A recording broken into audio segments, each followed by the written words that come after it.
Welcome back. Some very interesting dynamics are happening right now with our US housing market. Based on the most recent data we have available, new listings have been decreasing on a year-over-year basis for an entire year. On top of that, there's slightly fewer houses for sale nationwide than this time last year, but housing inventory is still much lower now compared to pre-pandemic levels. We have a very unique housing market in the United States, to say the least. And in today's video, I'm going to share the latest trends we're seeing right now regarding home prices, housing inventory, new listings, price reductions, and much, much more, according to the latest data from Realtor.com. So in today's video, I'm going to share all that with you guys. If you guys get any value out of this video whatsoever, then please hit the like button, and I'll also consider subscribing as well. With that said, let's begin today's video. This is based on, again, Realtor.com's latest housing market update that was just posted on July 6th. So just like my previous videos, I did not even read their research here or their article here. Instead, go to Realtor.com/research/data. Click on this link right here. It takes you to more or less this chart right here, or this Excel spreadsheet. So again, today we're going to talk about asking prices, housing inventory, new listings, days on the market, and also the number as well as the share of price drops according to altosresearch.com. But this spreadsheet here is based mostly on Realtor.com's weekly housing market data here. One of my favorite videos I make for you guys on a weekly basis here. Anyways, the most recent trends we have is actually for the week ended July 1st. One reason why I really like their updates here is that we won't get June's numbers from the National Association of Realtors or the California Association of Realtors for about 2 weeks. So this is really timely housing market updates from Redfin, and also Realtor.com also provides updates pretty timely as well. So in any case, asking prices nationwide, again, real estate is local, right? But nationwide, asking prices decreased by 0.3%. This is more or less on par with the past several weeks here, because last week, actually through June 10th, we saw the biggest decreases of asking prices going back to at least July of 2017. Whereas this week, or I should say last week, it only decreased by 0.3%. So more or less on par with asking prices nationwide from 12 months ago. Also, as I note here, this is actually the fourth consecutive week in which we've had year-over-year decreases of asking prices compared to the huge decrease we've seen over the past several months here. So for example, back in, I'll just call it January and February, we saw gains in the range of 6.5% to around 10% in asking prices compared to the previous 12 months. Now it's down for 4 consecutive weeks. Additionally, compared to pre-pandemic levels, during the same week in 2019, asking prices increased by 6.7%, whereas this year it's actually down by 0.3%. So that's asking prices. Let's have a look at housing inventory, which is another word for the number of homes for sale nationwide, because that decreased by 2.1%. This is actually the second consecutive week that we've had decreases of housing inventory according to data from Realtor.com. On top of that, this is only the second decrease since May of 2022. Before that, we had increases on a year-over-year basis through June 17th of this year. But now we have 2 consecutive weeks of decreases of housing inventory. Now, this is drastically different compared to the year-over-year gains we saw back in December through February.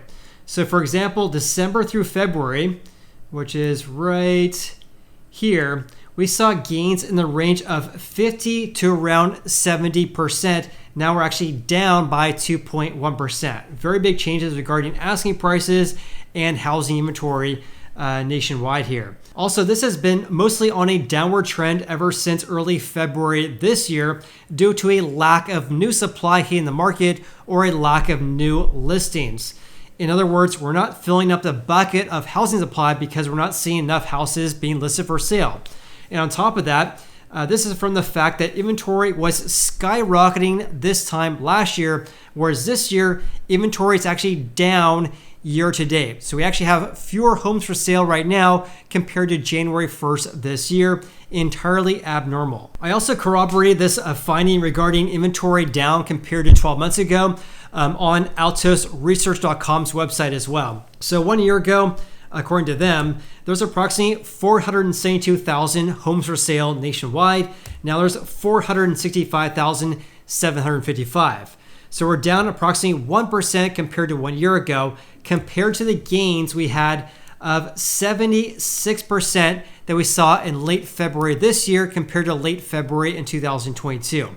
I mean, what a difference, 6 months makes? A gain of 76% back in February. Now it's down by 1%. Additionally, as a note right here, inventory levels according to altosresearch.com from my video I made 1 week ago was a gain of 4%. Now again, it's a decrease of 1%. Also, inventory is down 1% year to date, but has been mostly increasing very slowly ever since April this year. We have approximately 1% fewer houses for sale nationwide right now compared to 2022, but we still have approximately 51% fewer homes for sale compared to pre-pandemic levels.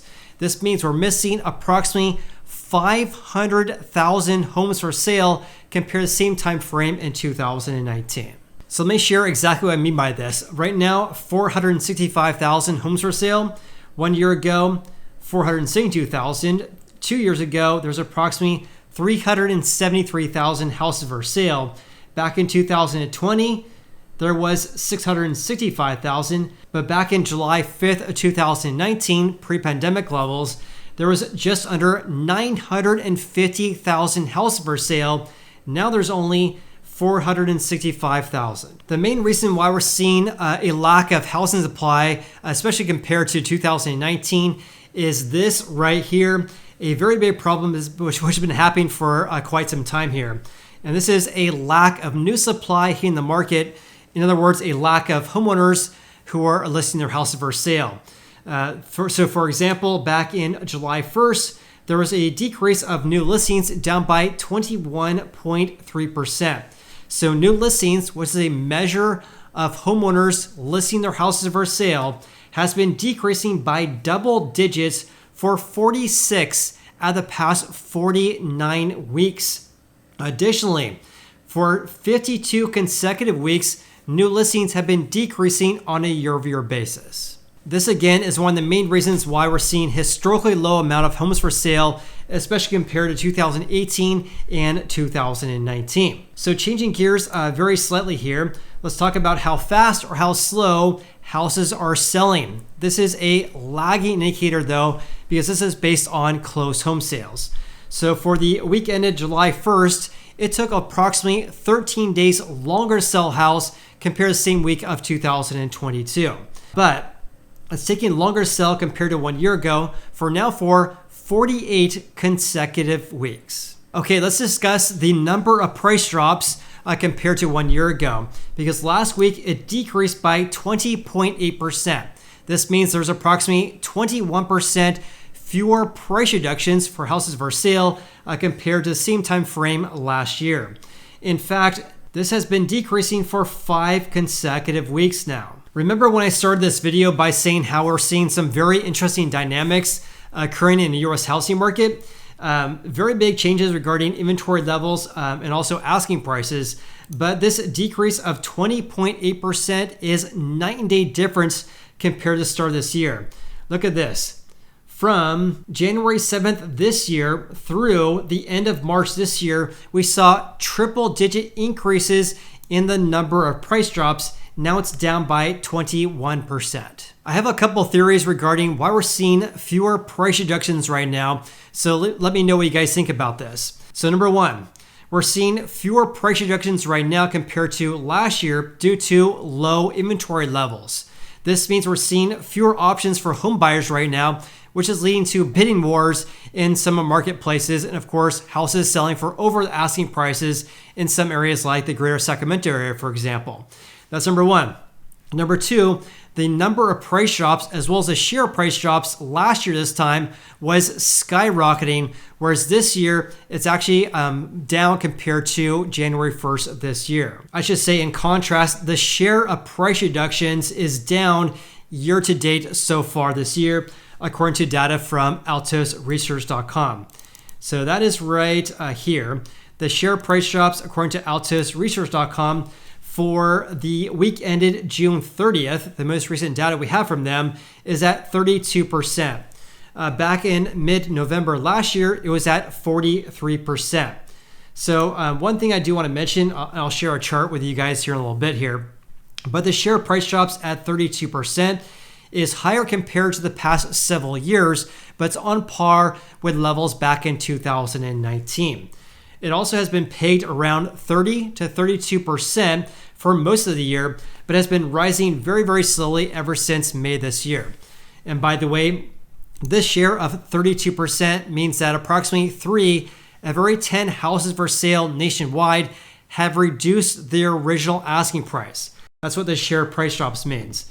And here's a look at that right here. 32% has been increasing very slightly ever since really May this year. But at 32%, this is actually on par with really mid-February this year.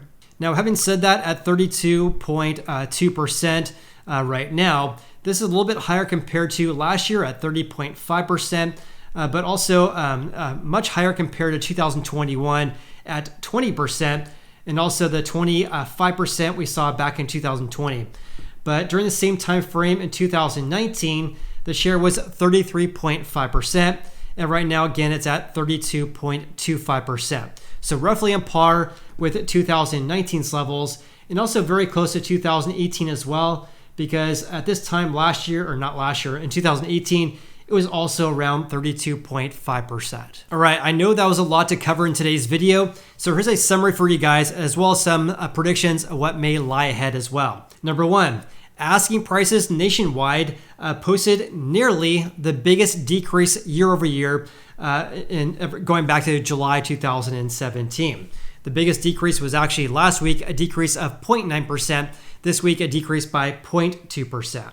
Number two, housing inventory decreased by 2% year over year last week, according to Realtor.com, only the second decrease since May of 2022. We did not see a seasonal uptick this spring because home sellers are holding on to their very low rates and choosing not to buy a new house and take on a 7% rate right now. Also, new listings have been decreasing by double digits for 46 out of the past 49 weeks. This continued lack of new supply hitting the market is causing inventory to remain at historically low levels, down approximately 51% from 2019. And number three, average 30-year fixed rate mortgage rates are around 7.1% according to the Mortgage News Daily as of July 7th this year.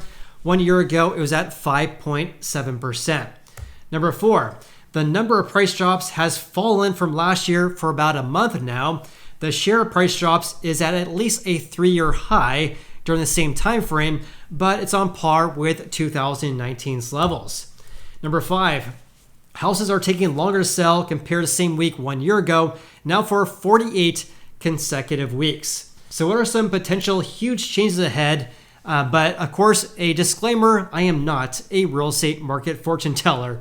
So number one, average 30-year rates are at 1.4 percentage point higher compared to 1 year ago. I should say that over again. Rates right now are 1.4 percentage points higher today compared to 12 months ago. Also, there's lots of challenges ahead right now, and of course, lots of headwinds due to record low housing affordability, low inventory levels for existing houses, elevated rates, as well as a potential for recession later this year. In other words, a lot of uncertainty in our economy and, of course, our U.S. housing market. Number two, housing affordability is a huge hurdle for homebuyers right now, especially compared to the past several years. Rates have more than doubled, and of course, home prices have increased by about 40% since 2020.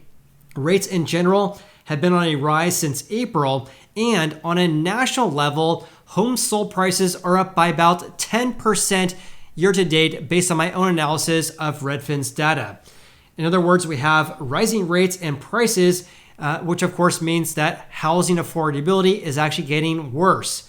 One thing I'll say, not sustainable. Number 3, early signs of home buying demand have been absolutely all over the place this year due to the volatility in rates so far this year. The most recent stats show that applications for home loans to buy houses decreased last week after 3 consecutive weeks of increases, according to the MBA, which was posted on July 5th this year. When looking at pre-COVID levels, though, for applications for home loans to buy houses, that's on par with the lowest levels going back to 2015. In other words, home buying demand is still very low. Also, Redfin's most recent data, which was posted yesterday, which was July 6th, shows that pending home sales fell a whopping 14% from a year ago, but more importantly, new listings fell by 25%. In other words, low demand is meeting low supply. Also, the National Association of Realtors reported on June 29th that pending home sales in May fell by 2.7% from April. It also fell by 22% from May of 2022. However, new home construction sales, which is a measure of contracts being signed between buyers and sellers, so it's really like a pending home sale. So new home sales rose by 20% this May. So therefore, home builders are gaining an advantage due to a lack of supply of existing houses. So let me repeat that. For the month of May, for existing houses, according to NAR, it's down by 22% from 12 months ago. Whereas new home sales, a measure of contracts being signed for new home construction, that actually increased by 20%. It appears our market is highly rate dependent, so data coming in is ever changing. And again, real estate is local. What I'm sharing in today's video may not pertain to your street or your city, or may even not your region as well. Number 4, home sellers and buyers have exited the market, leading to a dip of new listings as well as contracts being signed, especially compared to the past several years. The lack of new supply since last summer has led to inventory remaining at historically low levels. Again, down by about 50% from 2019. If homeowners continue to decide that now is not a good time to sell a house, that will limit inventory levels.